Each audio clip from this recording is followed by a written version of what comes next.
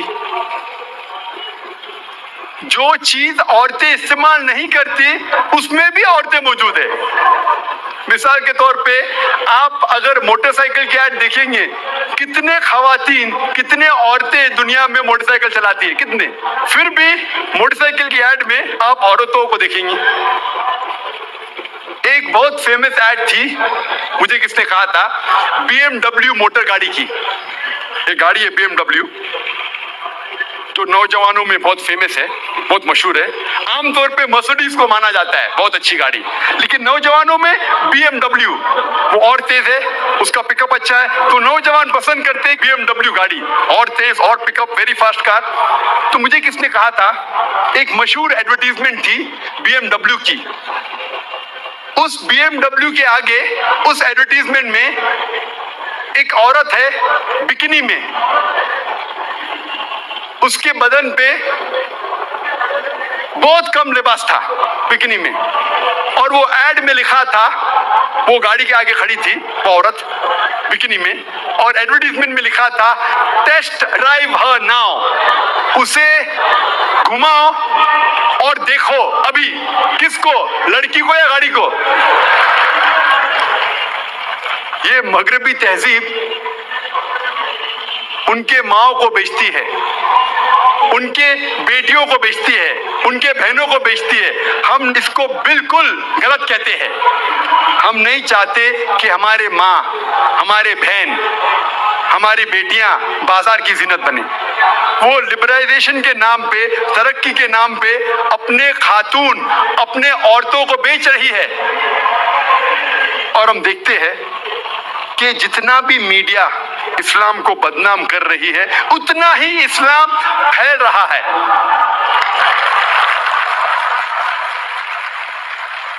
آج سب سے زیادہ پھیلنے والا مذہب ساری دنیا میں نمبر 1 اسلام.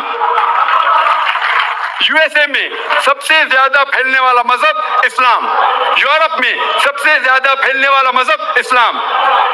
اور جو لوگ, جو غیر مسلمان اسلام قبول کرتے ہیں, ان میں سے 2/3 حصہ عورتیں ہیں. 2/3 of them are women.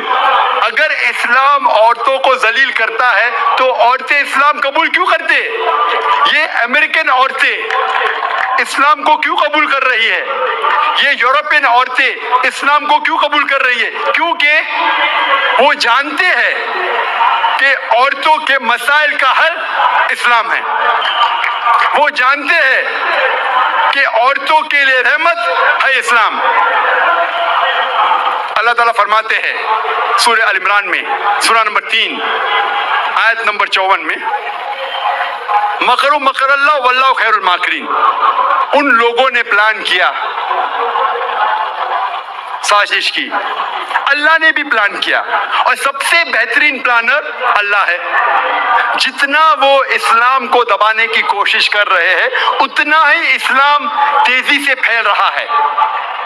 اور خصوصاً میڈیا 11 سپتمبر 2001 کے بعد جو تیزی سے اسلام کو بدنام کر رہا ہے, الحمدللہ ثم الحمدللہ, اتنی ہی تیزی سے اسلام پھیل رہا ہے. 11 سپتمبر 2001 کے بعد 10 مہینے میں 34,000 امریکنوں نے اسلام قبول کیا. 11 سپتمبر 2001 کے بعد 9 مہینے میں 22,000 یورپین لوگوں نے اسلام قبول کیا. جتنا بھی وہ اسلام کو دبانے کی کوشش کر رہے ہیں, اتنا ہی اسلام پھیل رہا ہے. اسی لیے میں کہتا ہوں, اسلام انسانیت کے لیے رحمت ہے, زحمت نہیں. جب میڈیا کہتی ہے کہ انسانیت کے لیے اسلام ایک مسئلہ ہے, حالانکہ انسانیت کے مسائل کا حل ہے اسلام. میں تقریر کو ختم کرنا چاہتا ہوں اللہ سبحانہ و تعالیٰ کی آیت سے. سورہ اسراء میں سورہ نمبر 17 آیت نمبر 81 میں اللہ سبحانہ و تعالیٰ فرماتے وَقُلْ جَاءَ الْحَقُّ وَزَهَقَ الْبَاطِلُ إِنَّ الْبَاطِلَ كَانَ زَهُوقًا. کہہ دو حق آ چکا ہے اور باطل ختم ہو گیا ہے, اور باطل کو ختم ہونا ہی تھا۔ وآخر دعوانا الحمدللہ رب العالمین۔